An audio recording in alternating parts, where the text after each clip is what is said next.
Hi there, I'm Rob Poyton of the Innsmouth Book Club. Welcome to today's Innsmouth excursion, and I'm in Dorset at the Bovington Tank Museum.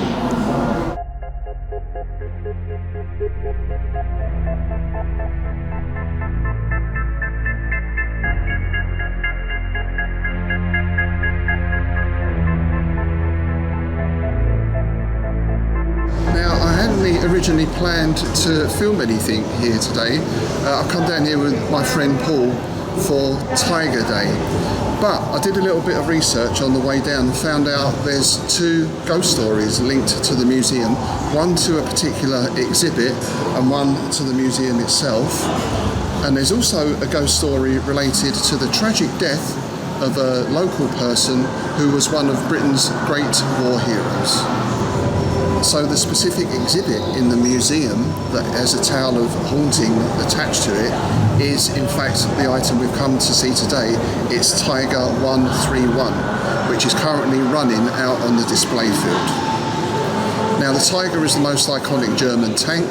It was a huge beast of a tank, 50 odd tons, and it had an 88mm flat gun mounted on it, which could take out most enemy armour at long range, and tanks such as Sherman's and T-34s had to get pretty close up to the Tiger or to get side onto it to even have a chance to penetrate its armour. Behind me you can see its big brother, the King Tiger, which is even more massive, and of course machines of this size came with huge problems as well as advantages. They were very fuel hungry, they could only cross over certain bridges due to their weight, they tended to break down a lot, and of course because of the cost and complexity of their construction they were made in far fewer numbers than things like the Shermans or the T-34s. This is Tiger 131, the exhibit in question. Now the Tiger was the premier heavy tank at the time. First saw action in September 1942 in Leningrad on the Russian front. 131 is an early model Tiger. It was built in February 1943 and was shipped out to Tunisia in March of that year as part of the reinforcements for the Afrika Korps.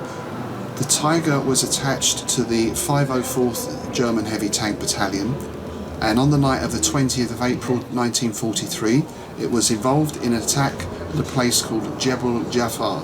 During the engagement the next morning, Tiger 131 was hit by 3 shots from British Churchill tanks of A Squadron 4 Troop of the 48th Royal Tank Regiment.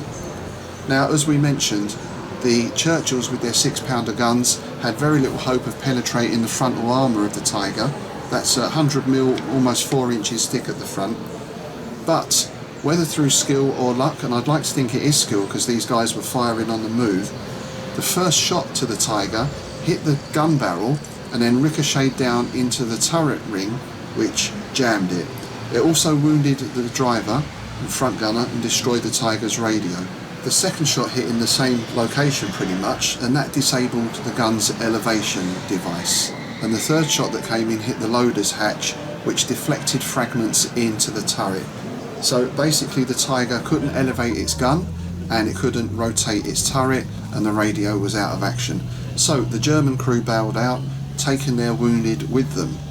And this left for the Allies, although inoperable in some ways, a largely intact Tiger tank. And this of course was a major boost for the Allies. This was a brand new weapon. This was the first one they'd captured in pretty much total working order. So it was immediately removed from the battlefield and taken away for inspection. After the war in 1951 it was transferred to the Tank Museum here at Bovington, and in 1990 was removed from display for restoration. In December 2003 Tiger 131 returned to the museum with a working engine, making it at that time the only working Tiger tank in the world. And if you've seen the film Fury that came out in 2014, 131 was the actual Tiger used in that film. The ghost story associated with this tank is that when the tank was brought to the museum, a body of a German soldier was found inside.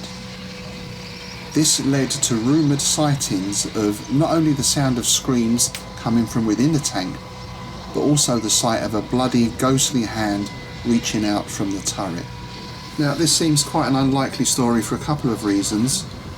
One, as far as we know, all of the crew escaped the tank when it was disabled. Certainly there was no sign of anybody in, and you know, you think there's not a lot of places to hide inside a tank. We can imagine that the remains of any crew member still inside would have been very quickly discovered. So we don't know exactly what happened to the crew members after the incident. We do know that the 504th's war diary for that day states, crew members of Tiger 131 panic and abandon the tank after 2 harmless hits from a Churchill. So not a lot of sympathy there, but it was clear that the crew members did actually escape from the tank and got off of the battlefield. You might argue that the hits weren't exactly harmless, as they did effectively render the tank pretty useless. You know, couldn't traverse the turret, couldn't raise or lower the gun. But the tank was still mobile, so perhaps there is an argument to say that the crew could have retreated and driven it off of the battlefield.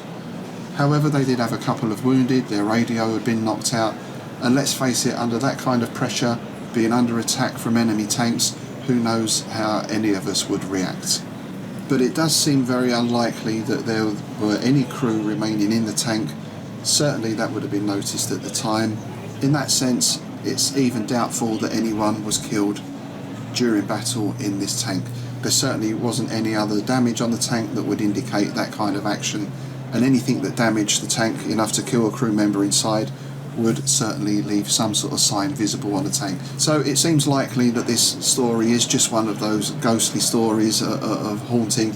There's no real viable reports or evidence of it as far as I've been able to find out. It's just one of those stories that grows up around a particular item or particular object.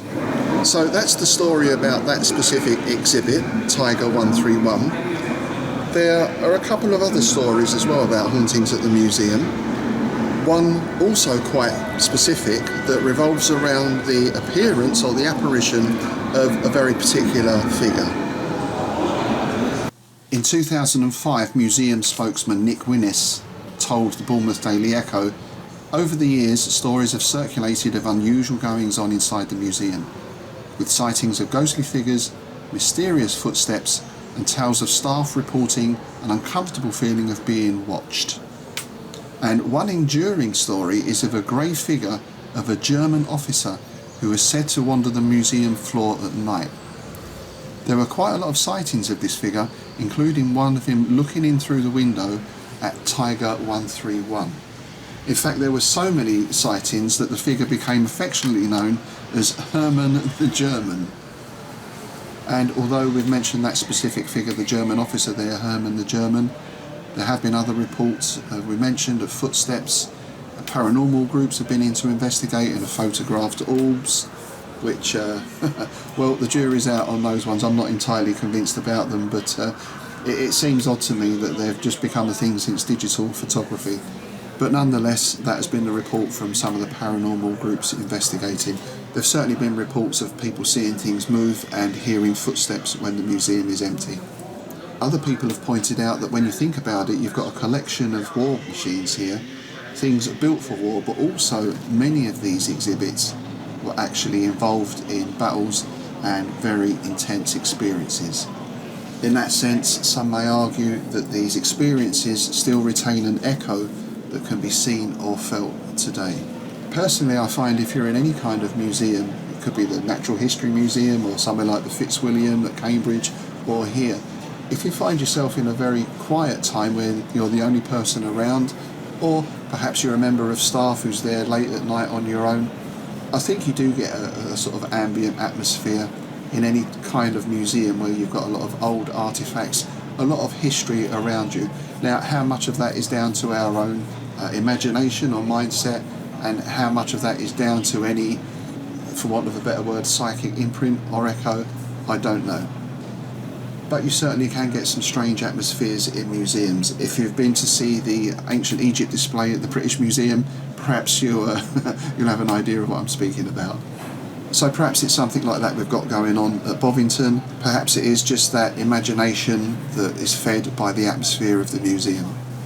And some people claim there is another far more down-to-earth explanation regarding the appearance of Herman the German. Now, there have been reported sightings, it is said, But it also came about at one time that this story was made up in order to deter people, particularly young people and kids, from coming in at night and trying to pinch little bits of the exhibits and so on. Because apparently this was a little bit of a problem one time. Locally it was a kind of a dare for kids of a certain age to see if they could bunk into the museum at night and muck around with the exhibits or even take things. So some people say, almost like Scooby-Doo fashion, that this story of the German officer haunting the place was made to deter that kind of behaviour. Although others claim that even though that story was put about, there are still sightings of the ghostly German officer. So we're coming outside of the museum. In fact, we're going outside of the whole camp itself for that second story about the war hero I mentioned at the start. We're just going to go down a road called Clouds Hill, which leads to Clouds Hill Cottage, literally right next to Bovington Camp, because that was the last home of T.E. Lawrence. So T.E. Lawrence, obviously a very well-known figure, probably most known in the public eye for his role in the Arab Revolt and the Sinai-Palestine campaign in the First World War, as immortalised in that great film Lawrence of Arabia, where he was played by Peter O'Toole. But he also worked in military intelligence, he served in the army, he served in the RAF, and it was while serving in the RAF that he published his best known work, 7 Pillars of Wisdom. He was also an archaeologist and he translated several texts into English. After the First World War, Lawrence returned to the UK as a colonel, and he worked for the Foreign Office for a time. In fact, he even served as an advisor to Winston Churchill in 1920. In the 1930s he served in the RAF, being based at Plymouth, also at Southampton and RAF Bridlington in Yorkshire. He ended his enlistment there in March 1935. Now earlier, during the 1920s, in fact in 1923, Lawrence was actually stationed at Bovington Camp with the Tank Corps, and that's when he first saw the cottage and he rented it. He then bought it in 1925 and used it as a holiday home. You have to remember that Lawrence was a huge celebrity at the time, so I guess this was something of a retreat for him. As you can see, it's in quite an isolated spot. Although it's very close to Bovington Camp, there's not much else around. And he described it as an earthly paradise. There's actually an inscription above the door in Greek that can be roughly translated as "Why worry?" or "Who cares?" And Lawrence also wrote, "Nothing in Clouds Hill is to be a care upon the world. While I have it, there shall be nothing exquisite or unique in it, nothing to anchor me. It had no electric lights, just a few rooms, and really it was a place he just came to relax and to read and to write." And the cottage now has been kept pretty much exactly as it was by the National Trust and is now a sort of museum to Lawrence. On the 13th of May 1935, Lawrence was leaving Bovington Camp on his motorbike. He was very much into his motorcycles, and he had a Brough Superior SS 100 that he used to ride around the place. So he was riding back to the cottage from the camp, and there was a dip in the road that obstructed his view of 2 young local boys on their bicycles. He swerved to avoid them, lost control, and was thrown over the handlebars of the bike. And he died 6 days later on the 19th of May, aged 46. And we can see the location of the crash is marked by a small memorial here at the roadside. Lawrence's funeral took place in Moreton, the small village right next to Bovington Camp, and he was interred in the family plot of the Framptons, who he was close friends with. Mourners at the funeral included Winston Churchill, E.M. Foster and Lady Astor. Now, there were numerous sightings of Lawrence, or the apparition of Lawrence, particularly in the 1930s around the cottage, but also up into the 1970s.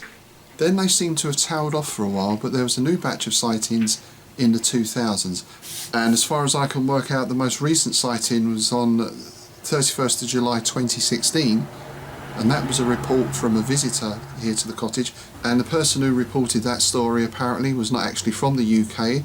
They'd never heard of T.E. Lawrence before visiting Clouds Hill and knew nothing about any ghost story attached to the building. And this report states that the person was visiting the property with 3 friends and wasn't really that interested in the cottage itself. I guess not knowing even who T.E. Lawrence was, didn't have that much interest in the cottage itself. So decided to walk up the slope to get a view over the Dorset countryside, and he was looking towards Bovington camp when he became aware of what appeared to be a human figure in a black robe suddenly stepping out from behind a small sapling. The figure's face was concealed by a hood or a covering.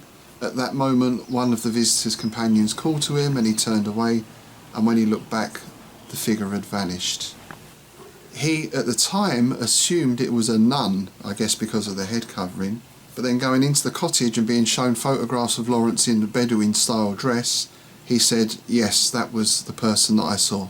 It certainly is a very interesting atmosphere in here. It is as though Lawrence has just left and could come back at any time, and have done an excellent job of preserving the cottage just as it was back in the 1930s. So if you're coming to Bovington, this is literally just up the road, also well worth visiting. Lawrence had a fascinating life, too much detail to go into here, but I'm sure if you do some research you'll find out a lot of very interesting information about him. So that's it for today from me here at the museum. If you have any interest in military history or armoured fighting vehicles and so on, then this really is a must place to visit. As I said at the start, it's one of the largest collections of tanks in the world, and they have special days where they run armour out in the arena area as well, so well worth a visit. As always, please check out our podcast at the Innsmouth Book Club. Every fortnight we visit Innsmouth and we talk about our favourite weird fiction stories, films, and we interview authors, writers, game designers and so on. Most of our episodes are free to listen to or download. They're on Patreon or on our YouTube channel, and you can also sign up as a patron, which will give you access to bonus content as well as a monthly copy of Innsmouth news. So that's it from me today. I'll see you soon.